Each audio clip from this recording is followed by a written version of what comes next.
because I was trying to put together like a top 10 list of horror movies, and I'm looking at Letterboxd and I'm like, what even is a horror movie? And that was my first thought when you suggested doing that. I was like, oh god, where do I even start? Like, what constitutes a horror movie? Like, would I include Alien? Would I include Jaws? Would I include Get Out? Yeah, how do we define that? I think we could talk about like all of these different kind of movies as like horror adjacent, because horror is such a wide, I think there's like a wide swath that horror can encapsulate. Yeah, I mean, Letterboxd even has like Godzilla -1 as a horror movie, and while that scene on Odo Island is quite scary, I can't imagine anyone going into that movie and being like, "Oh, that's a horror." Yeah, no, it's not. No, I agree. I mean, yes, I agree. You know what I mean? There's a lot actually. Can we just real quick look at like some of the movies that Letterboxd has? Yeah. Okay, so Godzilla minus What We Do in the Shadows, like that's a comedy. That's straight up a comedy. There's nothing horrifying happening in that movie. It just happens to have vampires in it. So you mentioned Jaws, Perfect Blue. I guess you could make the argument. The Sixth Sense is spooky. It has ghosts, but it's a mystery, right? It's not a horror movie. Or I see some people, I see like Silence of the Lambs popping up on a horror, but like that's not really a horror movie.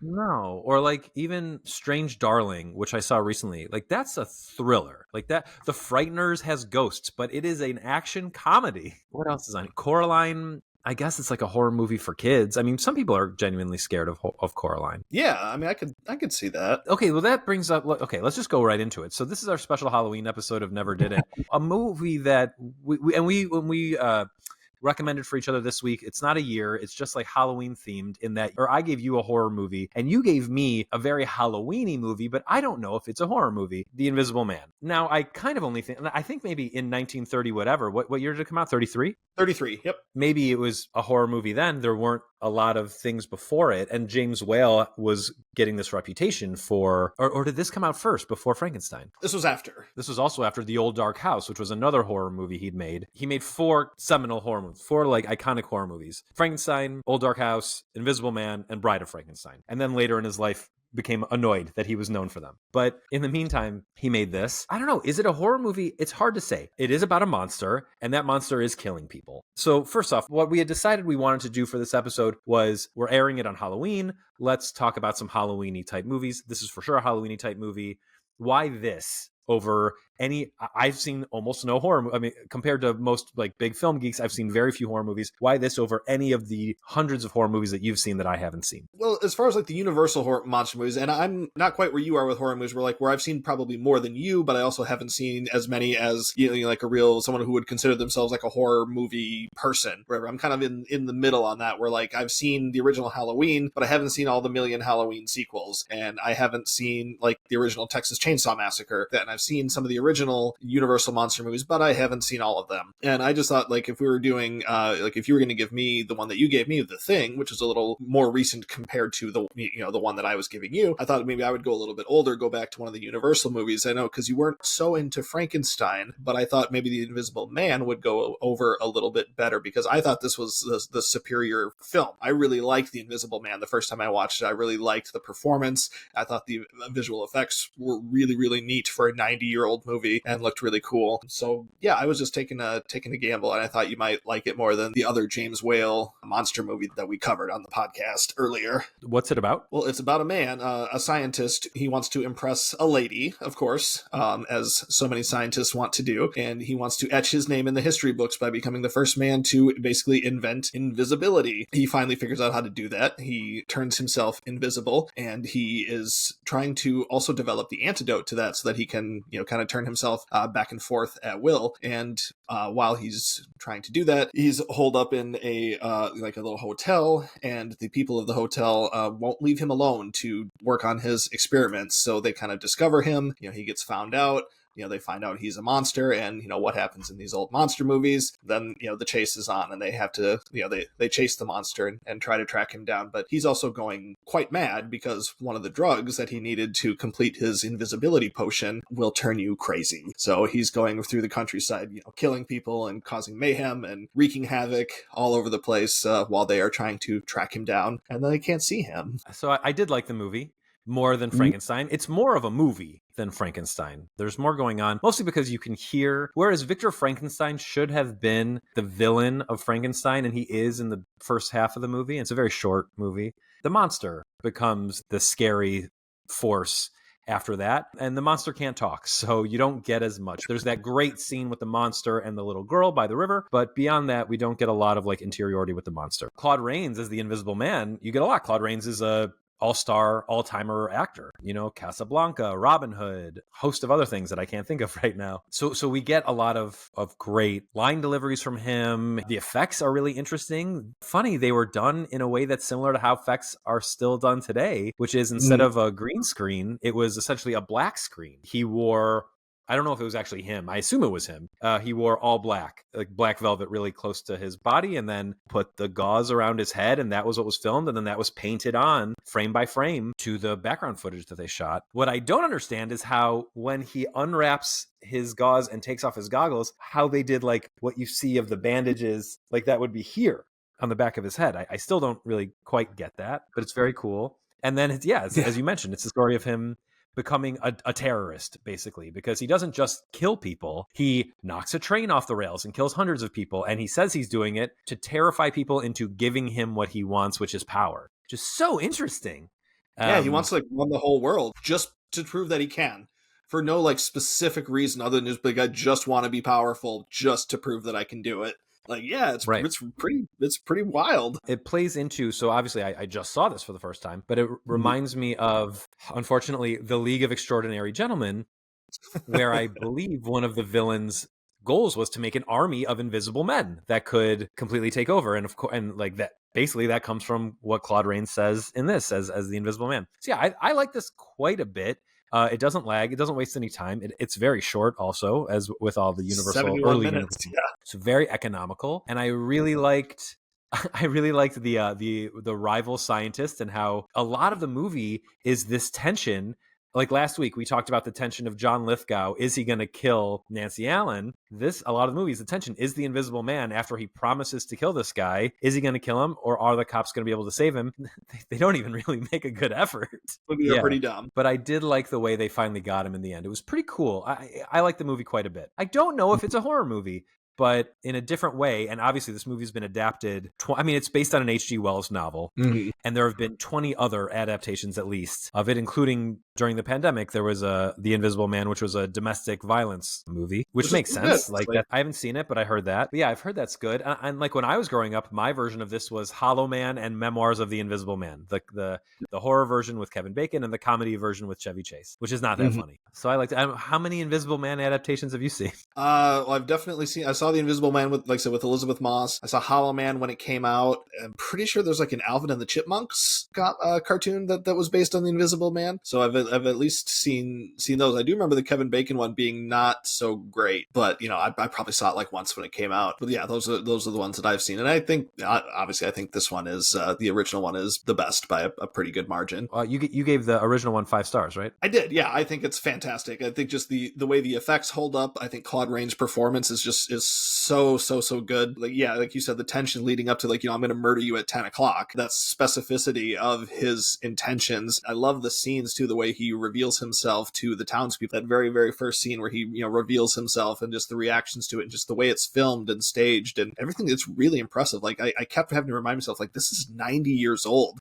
This movie, I couldn't believe how good it looked and just how it did not feel that old. I mean, some of the way the characters talked, and which I love the way old character movies, just that like, just that kind of like cadence that they talk with. I love that too. But yeah, I just think the strength of the effects and the strength of the Claude Rains performance and the way he sells the madness and everything about it.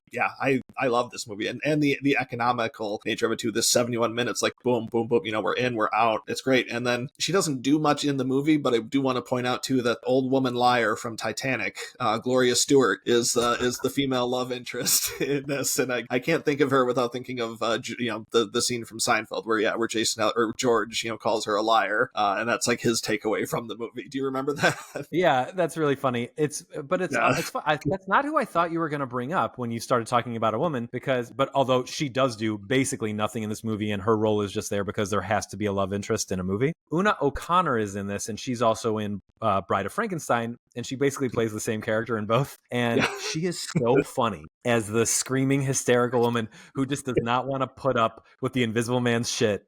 It's so good. God, I loved it. But yeah, we should mention like William Harrigan's very good as the rival doctor, and Henry Travers, who most of you know as the angel from It's a Wonderful Life.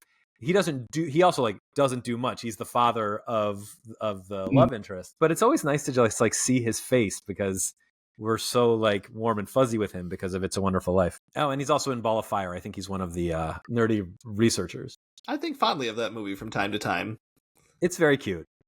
Yeah, that's just a good one. Okay, let's talk about a movie that I think we both liked, but probably don't think fondly of. And it's the movie I gave you, which was John Carpenter's The Thing, which I was really surprised you hadn't seen. This is like everyone's seen The Thing.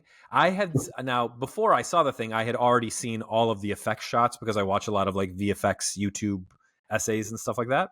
And especially when the remake of this movie came out, or I guess it's a prequel. People did a lot of comparisons because the prequel originally was going to do practical effects and then pivoted to do CGI for all of the monster effects. And then the practical effects in this movie are considered like groundbreaking and still like hold up pretty well for what it as like a creepy, uncanny valley, disgusting monster. Something that I normally can't handle and won't watch, but have over the decades been lulled into being okay with in The Thing. But beyond that, it's just like a really good paranoid thriller about like, it's basically a Red Scare movie. Like, who is the spy in your midst that's trying to kill you? About an alien that lands in the Arctic and a research team ends up getting absolutely massacred by it. What did you think of The Thing? It's great. Yeah, I don't know why I hadn't seen it in so long, but it's certainly, it's reputation precedes it. I did notice right away too. I thought it was interesting that I had picked for you a Universal monster movie, and I was right. Of course, this is also a Universal film and a bit of a monster movie as well. So we do have some synergy between our picks this week. And I also kind of noticed that it was reminded me a little bit too of the Only Murders in the Building episode this week was Lifeboat, and I definitely think I found some comparisons to Lifeboat too, where you're just kind of stranded in this small space with this a small number of people, and you don't know who you can trust, and who might turn on you and who might be bad, and you just don't know. I mean, there's a lot of I think comparisons to other movies that can be made, but overall I think this movie was just fantastic. Yeah, the paranoia of it, the way nobody could trust anybody. Like, yeah, the practical effects were cool. I thought the performances were great. I mean, Wilford Brimley was just fantastic in this. It even took me a few minutes to recognize that. I was like, oh my gosh, yeah, that is Wilford Brimley. Like, I mean, number one, he didn't look like the Wilford Brimley that we have in our head, but I mean, the voice obviously was what finally tipped it. It was like, oh my gosh, yeah, whoops, I should have realized that right away. And Kurt Russell, of course, is great in this, and the score is great in this. I saw that when I looked up any awards there in recognition that this movie had gotten, the Razzies nominated Morricone for like the worst score that year. I'm like, that's freaking sacrilege that you would ever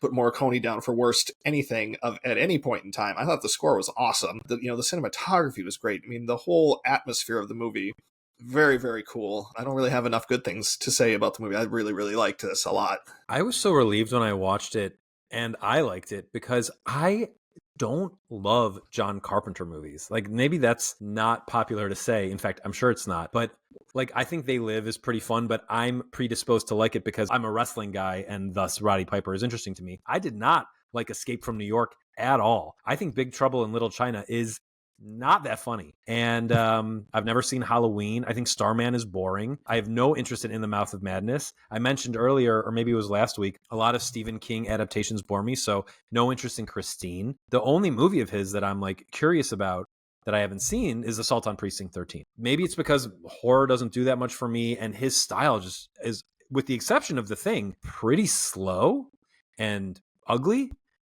I'm not into his movies that much. It's funny is I have not seen a lot of his movies. This is another big blind spot for me, and a real one, not like a fake De Palma blind spot where I just didn't realize I'd seen some of his movies. But I have only seen I've seen The Thing. I watched his version of Village of the Damned when we covered the original one on the podcast. I watched his remake of it, which is pretty bad. And then I've seen the original Halloween. Like I mentioned that before. I've seen the original one, which I think is awesome. And if we were making a list of our best horror movies, that would be on there too. So between The Thing and Halloween, I think both of those are fantastic. and really, really great. So, maybe I should check out a few more John Carpenter movies, and maybe I would like some of those. But like, I probably saw Big Trouble in Little China like when I was a kid. I feel like that was one like that my brother maybe watched or something, but I don't really remember it as an adult. And I had a friend as an adult who like worshipped that movie, and I really didn't like that friend. So you know who I'm talking about, right? Yeah, you remember? So like, that kind of turned me off from the movie entirely, and like I really don't want to watch it anymore because it's just going to make me think of that guy, and I don't want to think of that guy.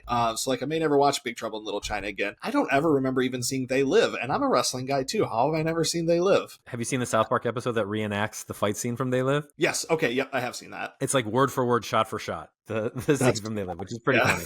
But I think that movie's important just in that it does that scene, which goes on for so long. And it's like, this is what a fight really is. Just two guys like grunting and grappling with each other. That's really good. I feel really stupid that I didn't put together that John Carpenter is a director of Memoirs of the Invisible Man. And what an amazing connection between these two movies. Two really good movies that we probably that each of us should have seen before. What should we do? Like, can we do any kind of a list for this?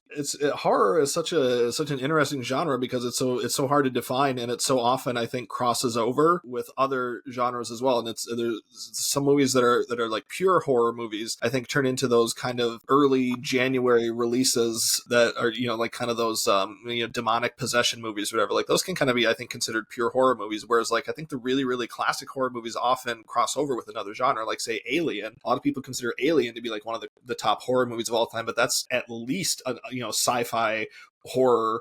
There's like action, even suspense. There's a lot of other things in there. I know some people consider like Jaws to be a horror movie, but you got to consider like that to be somewhat of an action movie as well. Or even something like Get Out, I know is considered a horror movie in some ways, but that's almost got to be considered a comedy in some senses as well. So that's kind of the interesting thing about horror, is that you can do so many different things with it, and kind of cross genres so much with it. So it's kind of, I think it'd be really hard to put together like a list of the top horror movies of all time without crossing a lot of different genres in there. Do you want to try maybe just like throwing together like a quick top 5 of your like favorite horror movies? Yeah, I think I could do that. We don't have to rank them. Okay, just 5 that you like. Do you want to go first, or would you like me to go first? Wow, mine are all really old. Mine are not.